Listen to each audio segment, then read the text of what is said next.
Olá, estamos de volta com mais um Assembleia Popular. Esse programa é regido pela Resolução 839 de 2004 da Assembleia Legislativa. Aqui, os participantes usam a tribuna para falar de sua comunidade.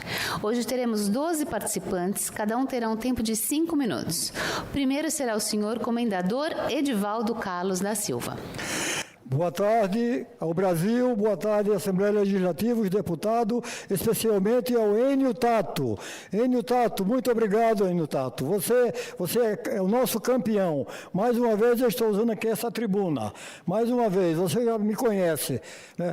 Hoje eu vou falar com relação à morte da minha esposa, que o hospital Golden Cross matou a minha esposa.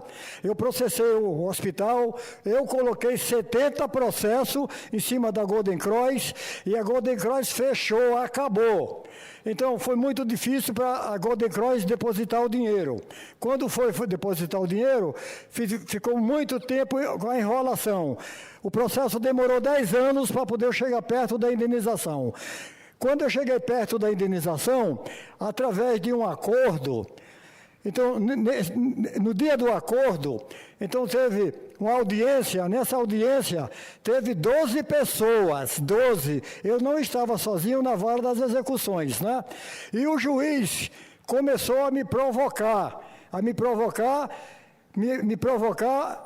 e defender duas advogadas. Advogada não, duas assaltantes de processo. Né? Então, aí pegou 50% da minha indenização, entregou para uma advogada, a outra parte entregou para outra. Aí eu representei esse juiz, o processo foi lá para o CNJ em Brasília, ainda está lá. Até agora não veio a resposta. Aí o juiz fez uma defesa na corregedoria, dizendo que me tratou bem, que eu sou uma pessoa de idade, um idoso, que ele não faltou com respeito, com nada. Esse juiz é mentiroso. Mentiroso. Eu estou falando aqui na tribuna e eu falo aí no fórum na frente dele. Porque ele fez uma defesa, dizendo para a corregedoria que me tratou muito bem. É mentira. Ele me agrediu, ele me gritou, ele me ofendeu numa vara das execuções, numa audiência pública, na frente de 12 pessoas. Será que eu estou mentindo? Será que o mentiroso sou eu?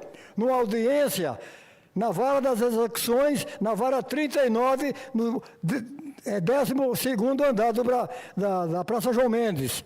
Eu fui ofendido por esse juiz. E ele se defende dizendo, eu tratei muito bem o senhor Carlos é idoso, o senhor Carlos é assim, o senhor Carlos ganhou o processo. Ô juiz, você tem que parar de ser mentiroso. E na verdade você nem juiz é um auxiliar, é um aprendiz de juiz. Aí quando eu representei ele chegou, renunciou à vara e o processo está lá em Brasília sem solução. E eu quero receber a metade da minha indenização, que está com duas advogadas assaltantes de processo, que uma ficou foragida há 8 anos e a outra pegou a minha indenização e fugiu, foi embora. Agora isso fala que é justiça, isso não é justiça. Mentira que isso é justiça. A justiça do Brasil é uma justiça burra. Então, o juiz me ofendeu, falou que ele não fez nada, me tratou muito bem, juiz mentiroso. Eu estou falando, vou terminar o que eu comecei. A justiça é burra, é frouxa e inofensiva. Então, é uma faca de 2 gumes. Um lado protege, outro lado acusa, outro lado condena. Entendeu? Tem que ser homem, tem que ser honesto. Eu só posso chamar esse juiz de juiz se ele fosse honesto. Ele foi desonesto. Pegou uma indenização, deu 50% para um advogado, outra metade para outra advogada, que ela ficou 28 dias foragida. A primeira ficou 28 anos e a segunda 28 dias. Eu recebi apenas uma parcela da minha indenização. 30 e eu vou lutar pela minha indenização. Acabou o meu tempo, muito obrigado, eu voltarei na próxima semana. Obrigada, comendador. Agora a senhora Juliana Gracioli. Bom dia a todos, bom dia ao pleno, bom dia inclusive a quem nos assiste, né? E também a nossa querida jornalista ali. Primeiro, eu queria agradecer, gratidão, né? Por tudo, pelo Deus sagrado, né? Por grande Criador do céu e da terra. Queria agradecer primeiro pela minha família, aos meus ancestrais. Se eu sou o que eu sou, eu agradeço aos meus ancestrais, pela força que eu tenho, que eu trago no meu DNA. E eu também agradeço, né, a todos que têm me ajudado a passar por esse olho do furacão, né? Ao Papa Francisco, aos nossos santos padres, a toda a igreja, a todo mundo católico, a todos de outras religiões também, né? Todo mundo tem me ajudado. Mas eu queria dizer o seguinte: primeiro, eu disse a semana passada sobre Parasita. Não é em relação ao filme chinês, porque eu não assisti, e muito menos o que o Paulo Guedes disse, porque eu não sou servidora pública, eu já fui, e me senti ofendida. Mas se eu fosse, né, eu ficaria muito ofendida. Eu não sou servidora.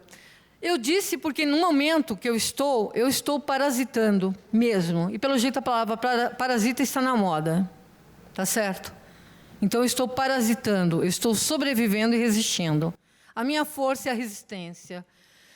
Quanto ao mais, eu queria dizer que a luta tem sido bem árdua, né? Mas eu continuo naquela missão. Mudanças climáticas, Cacique Raoni, com Planeti Amazonie, o Instituto Raoni, né? Exatamente a minha Movimento Indígena em Ação, os quilombos, as comunidades tradicionais. E assim, agradecendo a todos, né? A Greta Thunberg, que foi uma ativista e deu uma aula magna dentro da Davos, né? Em vários lugares, há vários ativistas, né? Eu digo que aqui está feia a situação, né? O ativismo está sendo ameaçado de morte mesmo, né? Nós estamos sob a lei da mordaça. Precisou, só para vocês terem uma base, o sínodo do Papa Francisco, o sonho social do Papa Francisco para a Amazônia, ele teve que vir o Vaticano para denunciar internacionalmente a ONU. Agradeço também ao senhor Antônio Gutierrez, que está comandando a ONU de forma maravilhosa, né? E, inclusive, as ONGs de direitos humanos. Ele teve que dizer, de lá do Vaticano, como governante, além de autoridade espiritual, sobre o tráfico de pessoas no Brasil. Semana passada eu falei da violência contra a mulher. O que eu disse bem claro, que eu vou traduzir naturalmente, que o estupro é institucional no Brasil. A violência contra a mulher é institucional no Brasil. O machismo, o erotismo, o sexismo alimenta campanhas eleitorais, alimenta também, não só isso, a publicidade brasileira, alimenta vários mercados de tráfico de pessoas, alimenta a prostituição da juventude ao decorrer, alimenta também a arte, a música. Nós somos uma sociedade doente, movida por psicopatas que carregam, tá certo, os valores da família, os valores que nós temos de sociedade civil.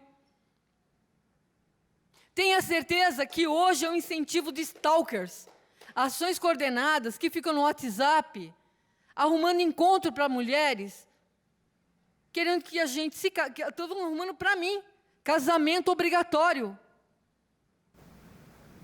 Só para você ter uma base, eu acabei de chegar numa situação de sequestro indireto da minha família, estão querendo me amordaçar, querendo arrumar um casamento para mim, obrigatório, para dizer quem manda sobre nós, sob comando de milicianos que estão no poder legislativo. Este país tem pessoas que estão no legislativo trabalhando para o narcotráfico, trabalhando para organizações criminosas. 30 segundos. Gente, milícia é narco.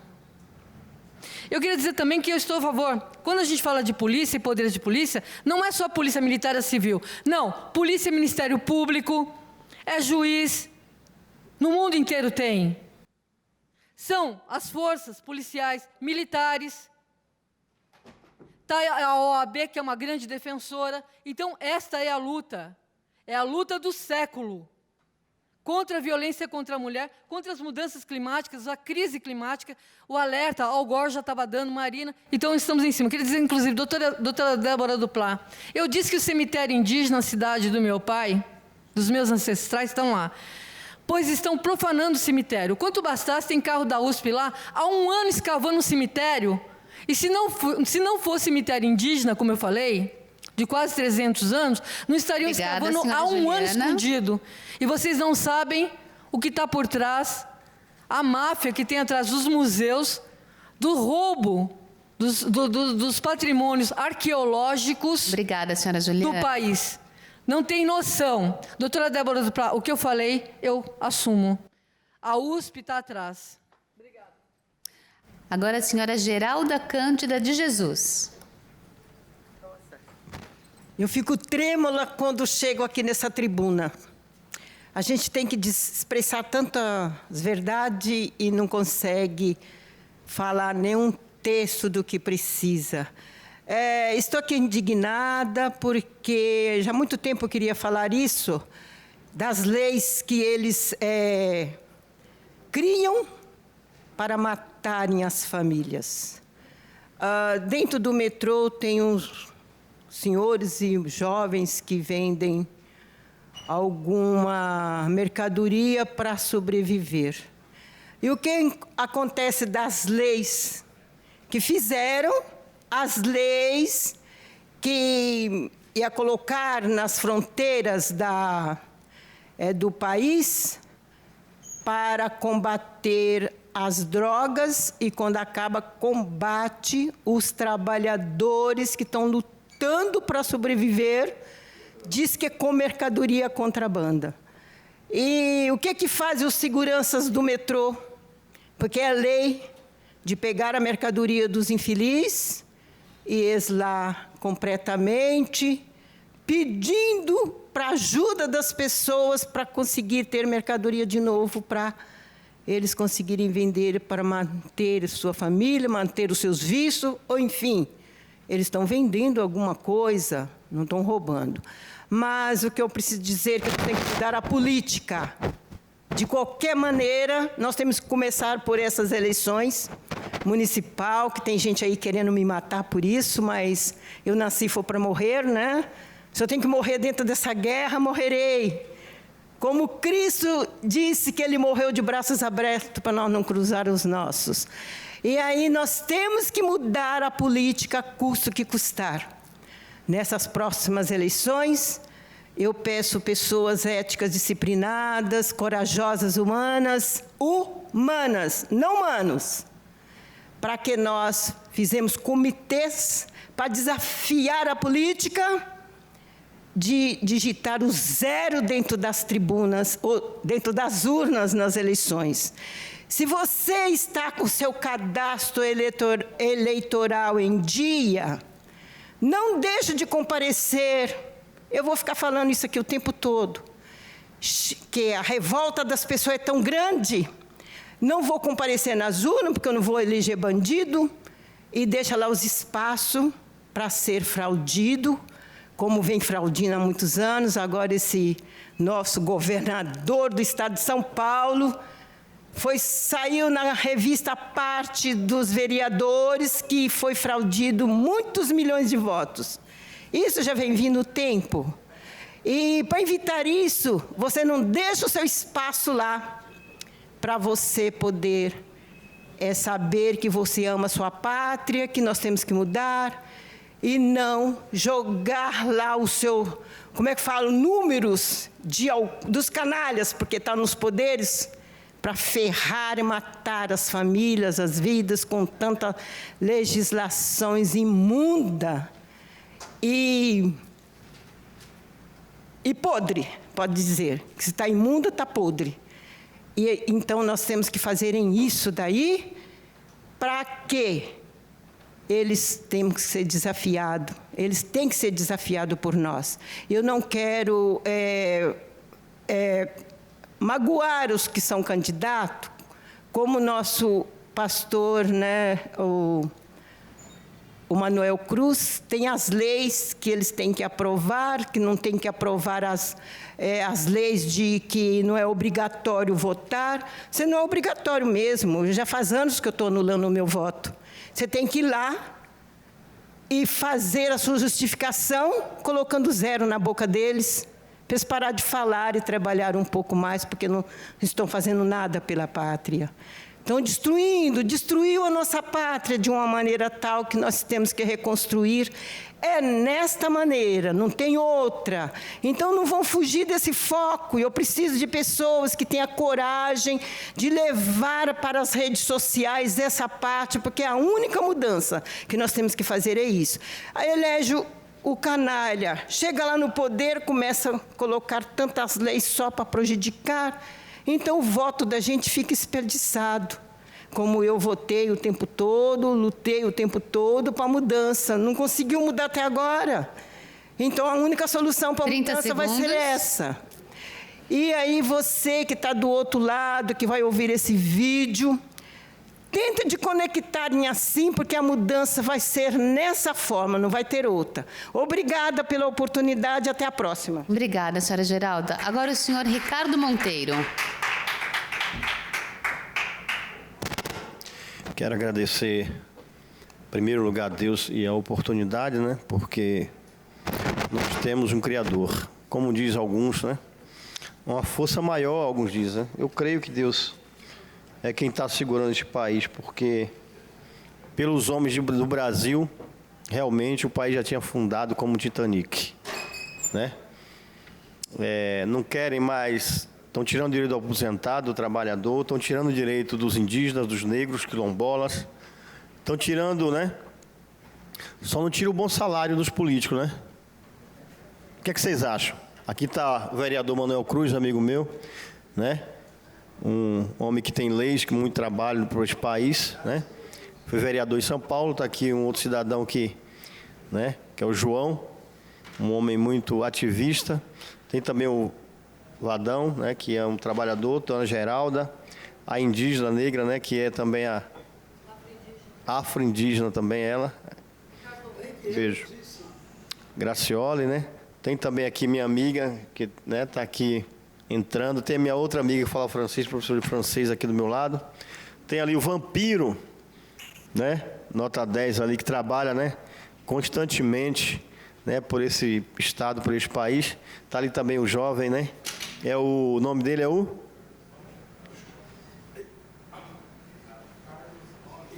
Carlos Rocha também. A Adriana já foi? A Adriana. Tem também a jornalista nobre aqui, acho que é uma grande jornalista, tem mediado nosso trabalho aqui. Tem nosso amigo aqui que também está do sindicato. É bom ter esse povo com a gente. E o Brasil tem gente assim que tem movido, né, bancado as contas, né? E quem banca as contas do país hoje é o aposentado, é quem trabalhou e fez essa estrutura, né?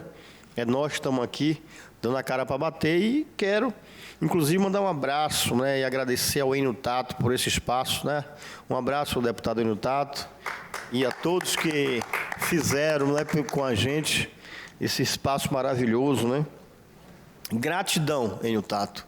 Quero também mandar um abraço aqui ao meu amigo, o Rodrigo Moraes, ao Valdemiro Santiago lá, que é né, o que cuida, né, do seu mandato, ajuda, né, que mantém o mandato com o povo, né, daquele grande ministério, Igreja Mundial do Poder de Deus. Quero mandar também ao Vera Lopes, né, Bispa Vera Lopes, apóstolo Sérgio Lopes, da Igreja Comunhão Plena. Está voltando a fazer um trabalho pleno, bonito, neste país. Quero mandar também um beijo, um abraço para minha mãe Elita Monteiro Souza, na cidade de Jequié, Bahia. Quero mandar um abraço ao Major, meu irmão Antônio Augusto, né, que tem 40 anos na Paraíba. Mandar um abraço para o diretor da editora gráfica da Bahia, Luiz Gonzaga Fraga de Andrade, que ficou em 2 mandatos com Wagner, mais 2 mandatos com Rui Costa. Quero mandar um beijo, um abraço para meus irmãos naquela cidade. Ágata passou na UFBA e na UNEB, 2 faculdades, bênção de Deus. Estou feliz com o meu povo, o meu país, mas esse Titanic não afunda porque o povo trabalha e produz. O empreendedor sabe que a riqueza que eles têm é o trabalhador que faz. O político sabe que o salário que eles recebem é o povo que paga. Certeza.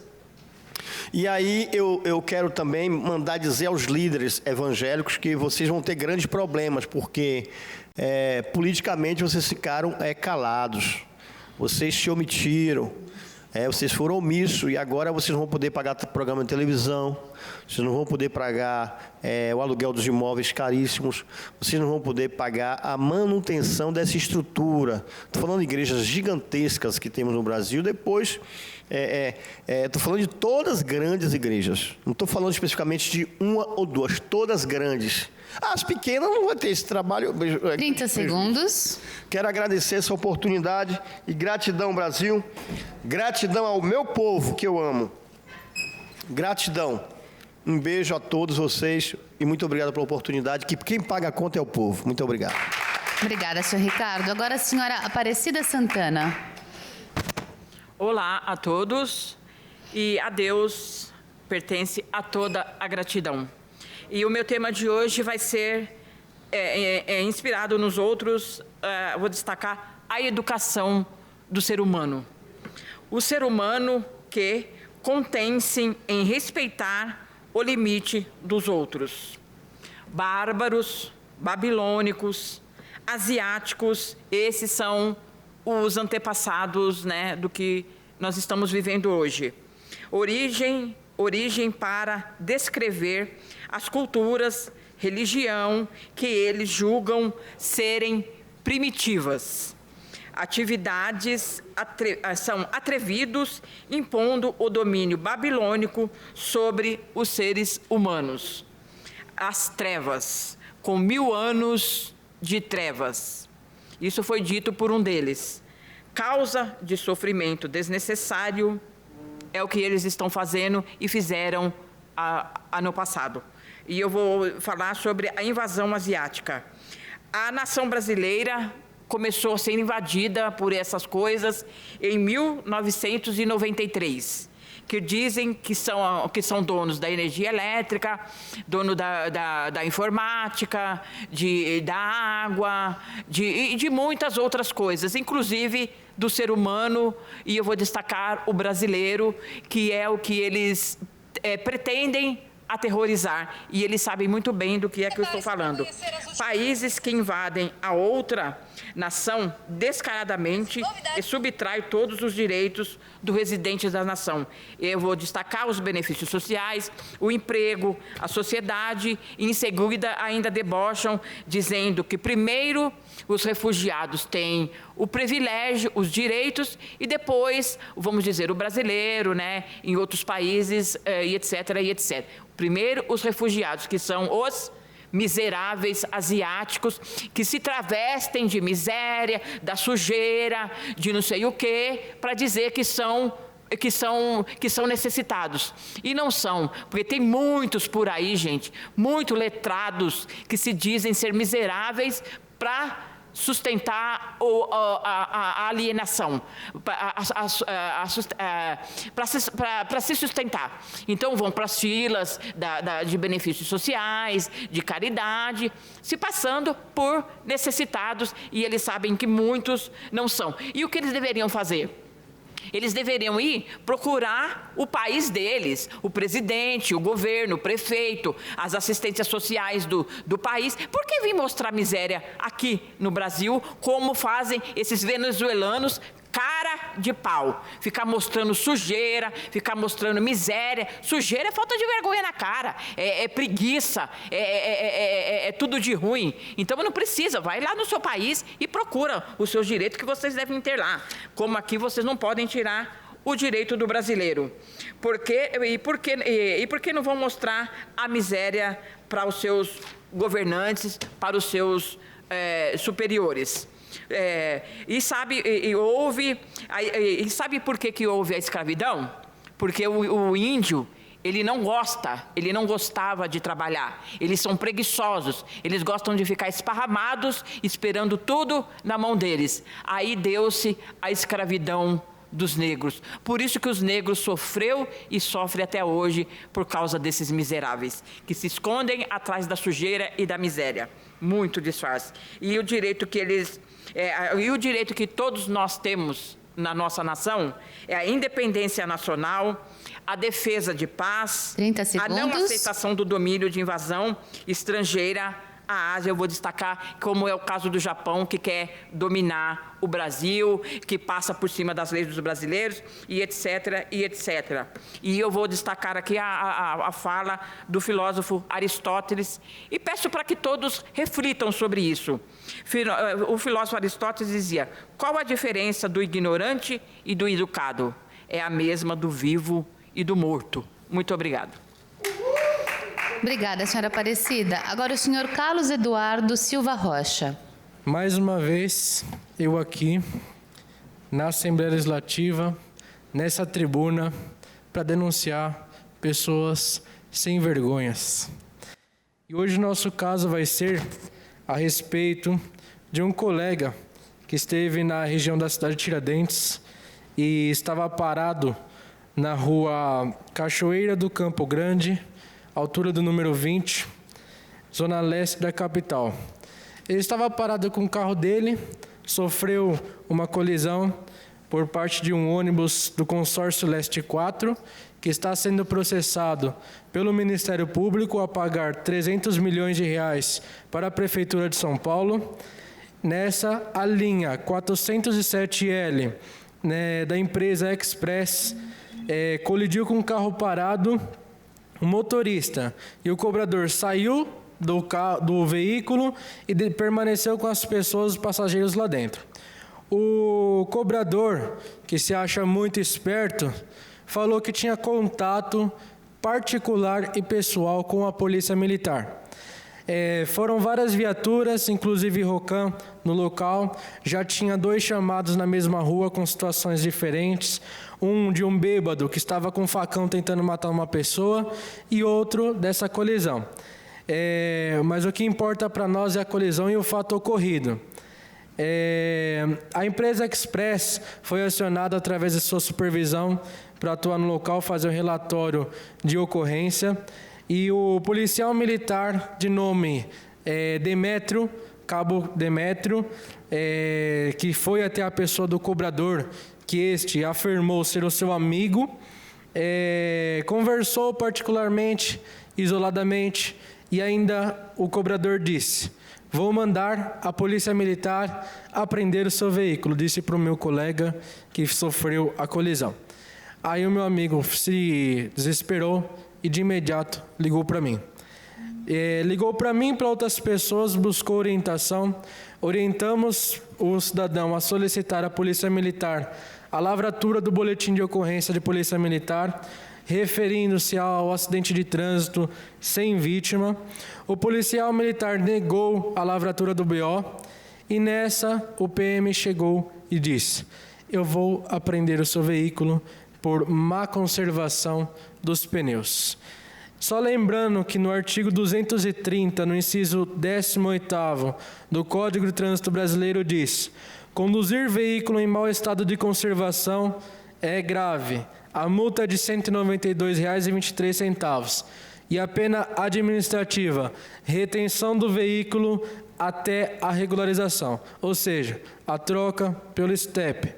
Vanderlei Dalguitre tinha o seu pneu guardado, mas o policial militar disse que ele não iria trocar e não autorizou. Liberou as partes envolvidas no acidente de trânsito, não multou o veículo e nem o condutor infrator que colidiu com o carro, e muito menos que o ônibus ainda também tinha 4 pneus que estavam com baixa TBI, que aplica e incorre em má conservação do veículo. Agiu na pessoalidade, na função pública. Isso já é um tipo de crime que incorre ao policial militar. Abusou do poder conferido por lei ao apreender o veículo e não resolver o problema, e ainda negando o BOPM. Eu estava na região central, cheguei rápido. No momento que eu cheguei, o ônibus da linha 407 já estava saindo. Momento que fui conversar com os policiais. Temos vídeos do policial amedrontando as vítimas, sem resolver o problema e ainda causando transtorno. A população local se revoltou e nessa começaram a manifestar contra a polícia militar. A empresa safou-se do problema, não resolveu até agora, mas já comunico que este vídeo vai para o nobre e excelentíssimo juiz de Itaquera e que o carro já está retirado do pátio, pagando todas as custas deste veículo. O MP acatou a nossa denúncia e nós vamos processar cada um e, inclusive, fazer o nosso agravo à Corregedoria da Polícia Militar. Por hoje é só, muito obrigado e até a próxima. Obrigada, senhor Carlos. E você quer participar da Assembleia Popular? Compareça às quartas-feiras no auditório Franco Montoro a partir do meio-dia. E agora, a senhora Maria dos Anjos Santana. Bom dia. Mais uma vez, estou usando a tribuna do Ministério Público. Na época, eu tinha um filho e, na época, tinha uma juíza, Patrícia Helena, que não deixou o direito de eu ficar com meu filho, negando que eu não tinha condições. E faz 20 anos que eu brigava pela justiça. E eu queria só processar algumas pessoas que fizeram mal para mim. A juíza Patrícia Helena. E eu tive que estudar para depois conseguir a guarda do meu filho. Hoje meu filho tem 21 anos, mas ele não mora comigo. Mas por dentro dele ele guarda muita mágoa, que na época ele não podia ficar comigo. E na época a juíza, a outra, falou que ela não podia voltar atrás, porque eu tinha tirado o poder da guarda do meu filho. Aí depois lutei de novo para conseguir a guarda do meu filho. Mas aí, depois do seu... como eu tentei entrar de novo, vim na tribuna, para só processar alguns pessoal jurídico de Diadema. Doutora Patrícia Helena e o advogado Cristiano Denise. Ivan Carlos. E meu processo 449-98. Na época foi em 2000, dia 27 de julho de 2000. Da promotora da Justiça, Cristiano Jorge,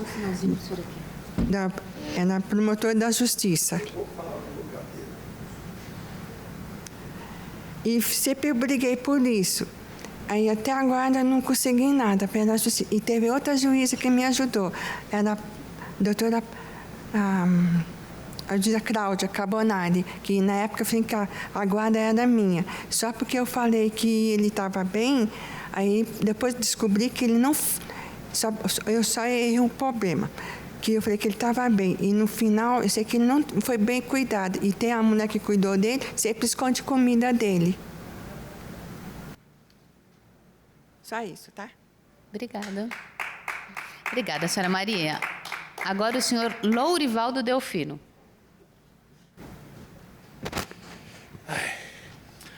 Boa tarde a todos. Boa tarde, Andréia. Boa tarde quem está na plateia.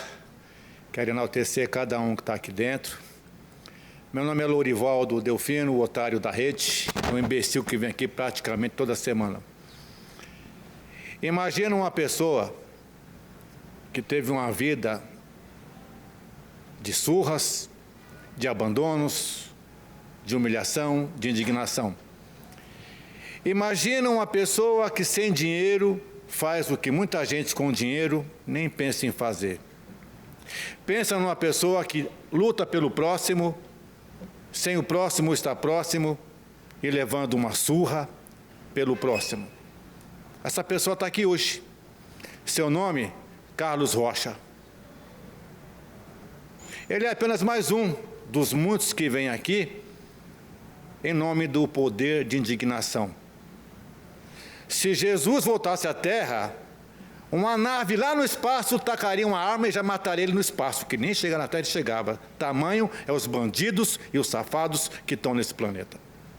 Então, falar em religião, falar em emoção, falar em coração, acaba sendo tão insignificante que a única vontade é fazer o que índio fala: senta e chora.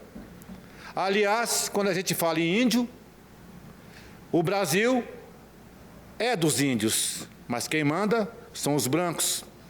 A Austrália é dos aborígenes, quem manda são os brancos. Os americanos é dos índios, quem mandam, quem ocupou. Imagine se o mundo fosse ainda como era lá atrás dos índios. Muitos chineses, japoneses, muitos nativos, talvez seriam anos-luz melhores do que somos. Por que eu digo isso? Porque saímos às ruas, promovemos cidadania, ajudamos o próximo, mas o próximo também não está nem aí. Alguém vem aqui e fala, vamos acabar e não vamos votar em ninguém. Opinião, cada um tem a sua e merece o nosso respeito. Mas quem não está respeitando o cidadão é quem está aqui nessa Assembleia, é quem está na Câmara. Imagine um trabalhador que é um cidadão otário, assim como um cidadão honesto, que é um cidadão otário, que só sabe ver televisão, BBB, futebol. E quando tem um feriado prolongado, vamos fazer uma fila para pagar o pedágio. Essa verdade não é doa quem doer, essa é a realidade. E os fatos. Nessa Assembleia, nós temos aqui hoje, nessa semana que vem agora, provavelmente, depois do Carnaval, vai ter a votação da aposentadoria do INSS, aí, mais aqui do São Paulo. E quer aumentar para 14% a colaboração, a contribuição do cidadão. Como o trabalhador é otário, vai ser aprovado. Imagine, nós temos 145 municípios com menos de 5 mil habitantes. Menos de 5 mil. Que não dão lucro nenhum, só dão prejuízo, ainda tem prefeito, vereador, assessor. Só existe um cara que está velho e vai morrer logo, que é o Cajuru, que disse o seguinte, nós temos 70 mil parlamentares no Brasil. Se cada um abrisse mão de 50% das suas mordomias, o Brasil economizaria, pasme, 1 trilhão em um ano. 1 trilhão, se você colocar na conta e dividir pela população brasileira, isso dá R$300 para cada brasileiro, seja recém-nascido, seja um cara de 95 ou 200 anos. Simplificando, o trabalhador é otário, que não sai à rua, que não faz o que tem que ser feito. Mas na hora do jogo de futebol, na hora de ir para a praia, na hora de blá, blá, blá, vai para a rede social, mete o pau no lado virtual e na hora que tem que fazer o que seria normal, ele não faz nada. Meu nome é Lourivaldo. 30 segundos. O otário da rede.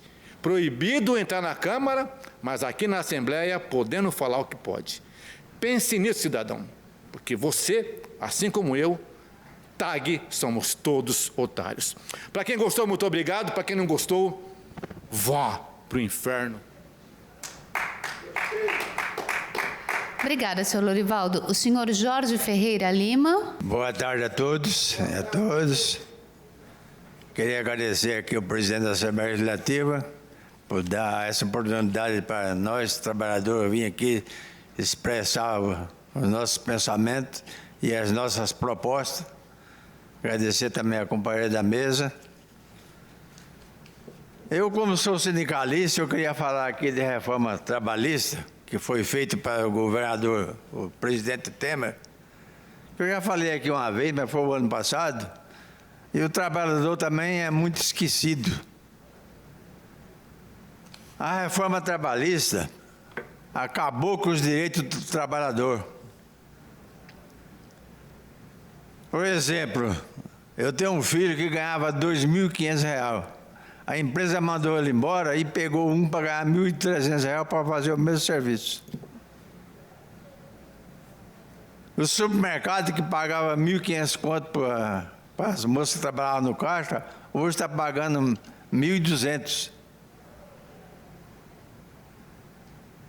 E assim sucessivamente. E o trabalhador vê, não se mexe.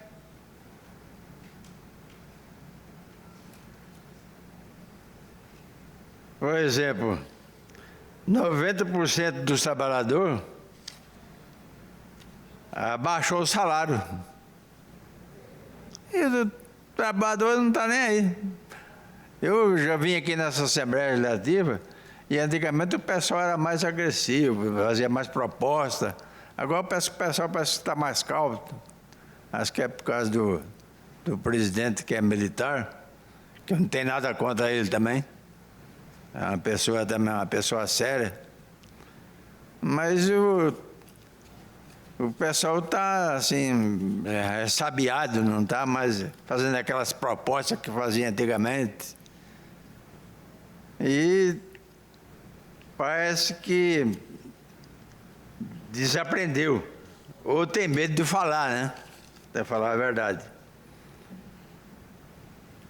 Por exemplo, os sindicatos, antigamente aqui em São Paulo, tinha mais de 100 sindicatos de trabalhadores do setor de transporte, do qual eu pertenço. Hoje, só existe que 5, 6 sindicatos, que é o Sindicato de Carga Própria, Sindicato do Heleno e do Poisé, sindicatos bancários, sindicatos metroviários, e mais uns 2 ou 3 sindicatos que funcionam. O resto acabou. Mas quem é o culpado disso? Os próprios sindicatos. Parece que ele estava passando a mão na cabeça do Temer para vir o imposto sindical. Só que o Temer deu o chapéu e não veio o imposto sindical. Então, 90% dos sindicatos faliram. Hoje, os sindicatos que funcionam são os sindicatos combativos, que vai para cima e o trabalhador confia no sindicato. Mas esse é o mal do brasileiro, né? É muito... Ele quer esperar tudo que os outros fazem e, às vezes, não quer fazer nada. Agora o governo está fazendo a reforma trabalhista, a reforma da Previdência, que já foi aprovada. Agora vai ter outras reformas. E essas reformas só tiram o direito do trabalhador. Aí vai fazer a reforma tributária também. Então só vai tirar o direito do trabalhador. E o trabalhador não está nem aí. Parece que não está acontecendo nada. 30 segundos. Então o trabalhador do Brasil precisa acordar. A classe trabalhadora brasileira tem que acordar. Se não acordar, vai chegar uma época que o Brasil, o trabalhador vai ganhar salário mínimo. Hoje o salário mínimo do Brasil está R$ 1.045, R$ 1.045. Eu acho que aquele que ganha 3 mil vai passar a 1.045, porque o pessoal não acorda. Então, acorda, trabalhador. O trabalhador tem que acordar para não perder os seus direitos e para o Brasil melhorar e ter mais direito. E muito obrigado a todos os senhores. Obrigada, seu Jorge. Agora o senhor Belmiro de Souza. Vamos lá, professor. Olá, boa tarde a todos. Muito obrigado, meu Deus, por mais um dia que eu estou aqui, que o Senhor me permitiu.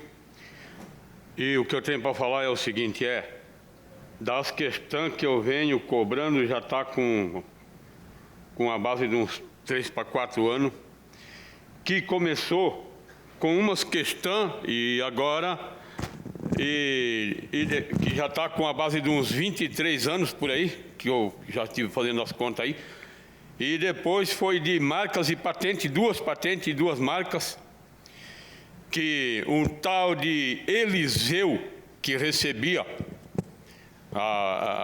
os documentos, e uma tal de Andréia. É inesquecível. Eliseu é um nome muito conhecido, e Andréia porque também era uma das amantes de um primo irmão meu. Então é muito inesquecível. E a tal da sem vergonha lá, que é a tal lá de Jaguaré, que o tal de Eliseu me enviou para lá. Vai lá que a tal doutora Dalva, ela resolve essas questões.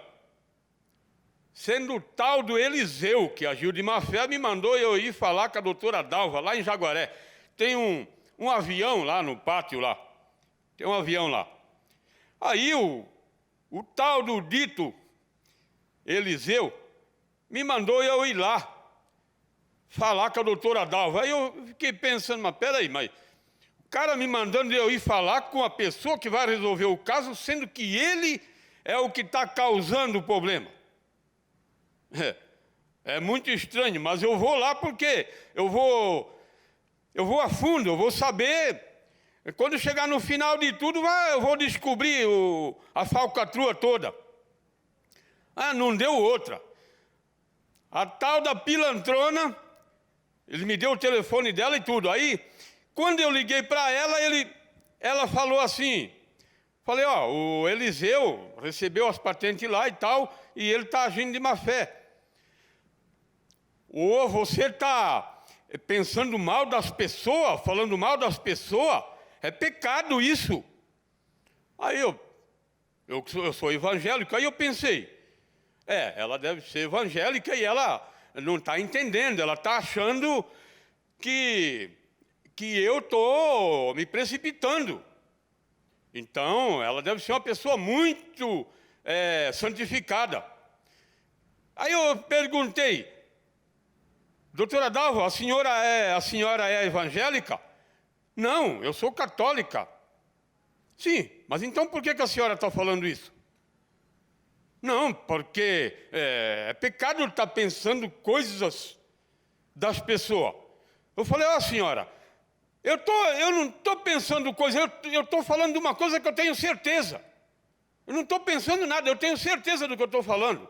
Que eu não vou falar de uma coisa quando eu não sei.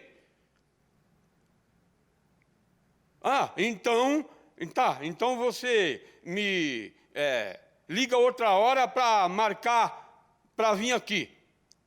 Mas não dá para marcar agora? Não dá porque eu tenho que ver como é que está a agenda. Eu tenho muita coisa para fazer, tenho muitas pessoas para atender. Tudo bem. Aí eu liguei o outro dia, a secretária dela falava, não, ela está em reunião. Ligava outro dia, não, ela está em reunião. Ligava outro dia, não, está em reunião. Eu falei, que negócio é esse? Então a doutora Dalva está ali só para fazer reunião? Só para estar em reunião? Não está ali para trabalhar? Então, que história que é essa? Aí outro dia de novo, a mesma coisa. Aí ela se viu apurada, ela falou assim, se você quiser vir aqui, você vem, mas não vai falar que foi eu que falei.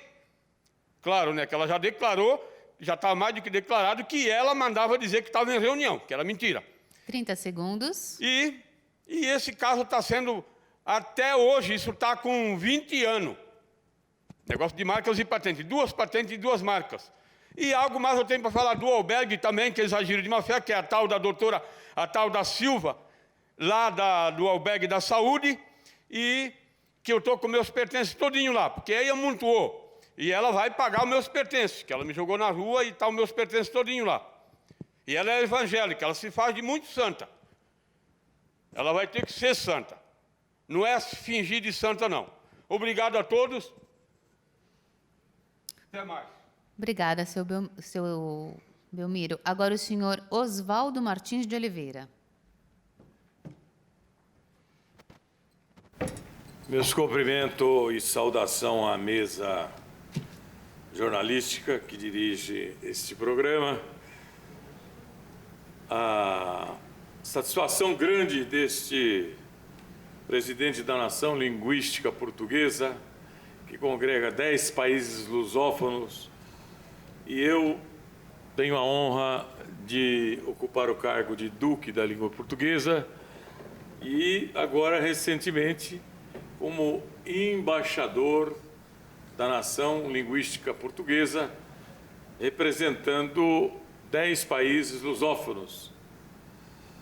Muito me orgulha, porque este orador sabe muito bem a responsabilidade que tem para com a 4ª língua mais falada do mundo. E lembrando que nós, da língua portuguesa, no dia 13 de dezembro, outorgamos o diploma Dr. Rui Barbosa de Oliveira Águia de Aia. Esse diploma foi condecorado, a comenda, em comemoração ao Dia Internacional dos Direitos Humanos, o Dia da Família e o Dia da Justiça. Mais de 1000 pessoas receberam esta diplomação. E, após o dia 13 de dezembro, que nós entramos aqui em recesso, nós tivemos no dia 25 de janeiro o Dia do aniversário de São Paulo e foi entregue a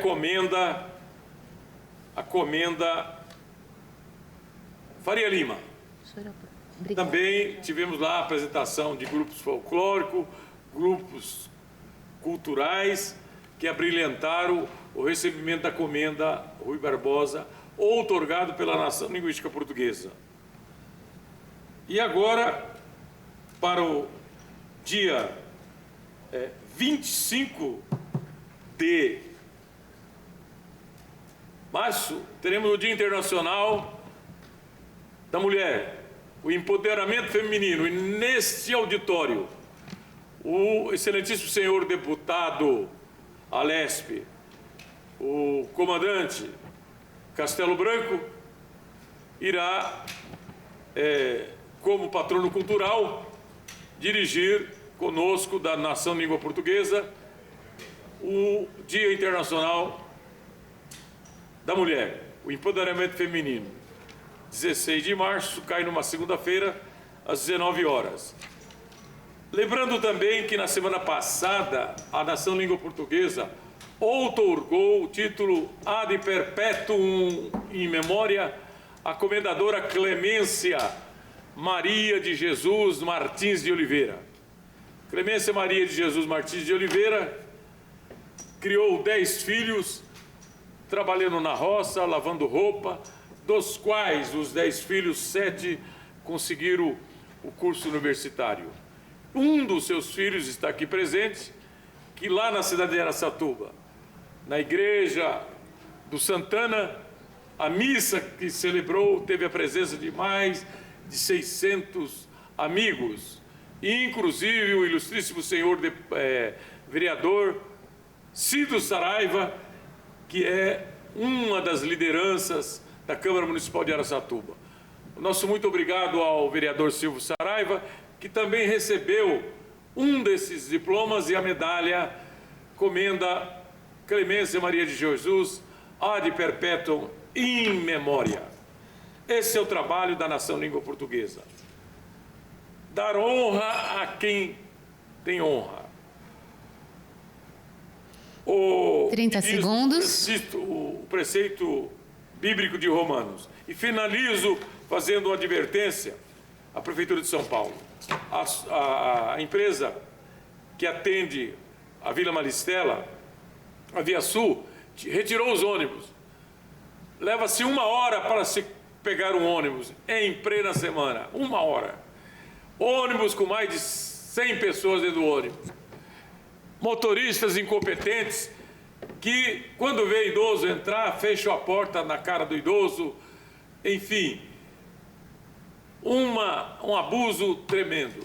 Vamos ver se a Transporte de São Paulo possa fiscalizar isso. Via Sul, Vila Maristela, Vila Liviero e adjacência. 1 hora para se pegar o ônibus durante a semana em horário de trabalho. Quero agradecer a oportunidade de estar aqui nesta tribuna e dizer que no dia 16 de março estaremos homenageando as mulheres brasileiras que merecem o título da Comenda Maria da Penha. Obrigada, senhor Muito Osvaldo. obrigado e Deus abençoe a todos. Agora o senhor João Sebastião Ferreira. Felizmente, consegui chegar até nesta data, 22 de fevereiro. Em uma reunião coordenado por uma mulher de uma voz provocante e de um sentimento sacrossanto, que é a nossa coordenadora. A TV Alesp sente-se parabenizada por ter uma funcionária assim. Falar depois do orador que me antecedeu é impossível, porque é um causídico, mas parece que está acordando que vai homenagear as mulheres. Deixou de, passar no lodo do passado, homenagear tantos palhaços da história. Mas há outros oradores que me antecederam que me buscou, fez eu encontrar comigo. Encontrei comigo e não cheguei atrasado. Na idade que eu tenho, os cursos que eu fiz da vida política, não tenho o direito de colaborar com a razão. Porque a desgraça que está aí é resultado do povo brasileiro. É resultado da ignorância do povo brasileiro, que não respeita nós que temos conhecimento. Diz que o orador sindicalista, ele retratou a pura verdade. O trabalhador brasileiro é um eterno cadáver. Não passa de um canalha. Recentemente, derrotou um parceiro, que era o Eduardo Suplicy, e elegeu um major da Polícia Militar. Nada contra o major, nada contra o passado dele. Mas ele nunca será o Eduardo Suplicy. Nunca, nunca, nunca, nunca. O que ocorre com o povo brasileiro é a manipulação que é milenar. Dizia uma oradora que a escravidão foi porque o índio não gostava de trabalhar. Mentira. Ela está completamente enganada e manipulada. A escravidão é porque aloja na alma do ser humano uma perversidade, que ainda é. Essa energia que nos jogou nesse planeta, nos pôs aqui, não para trabalhar, não para ser escravos, mas para vivermos, para unirmos. Mas não. Criaram uma imaginação patética, produto de imaginação patética que são as religiões, que traçam outro destino para o povo. Põe a culpa em Deus. Deus sabe o que faz. Como coisa que Deus fosse um grande filho de uma fruta. Como coisa que Deus fizesse terra para vender. Não é nada disto. Não é nada disto. Imagina esses homens que dizem que são filhos de Deus e que conversam com Deus. Seguissem um exemplo que durante toda a minha existência eu nunca ouvi um pastor dizer o que o Manuel Cruz diz. Tem com ele profunda divergência. Tem com ele profunda divergência. Que ele não percebe que a Bíblia é um livro mentiroso. É coisa que o homem fez. 30 segundos. Mas o analfabeto, imagina, o analfabeto criou a letra. E maldosamente, eles usam isto para desgraçar a humanidade. Muito obrigado pela oportunidade. Obrigada, seu João. Encerramos aqui mais uma Assembleia Popular. Para assistir o programa de hoje ou de outras semanas, basta acessar o nosso canal no YouTube. Você que está nos assistindo também pode participar. As gravações ocorrem às quartas-feiras, no Auditório Franco Montoro, a partir do meio-dia. Somente cheguem 30 minutos antes. Até a próxima.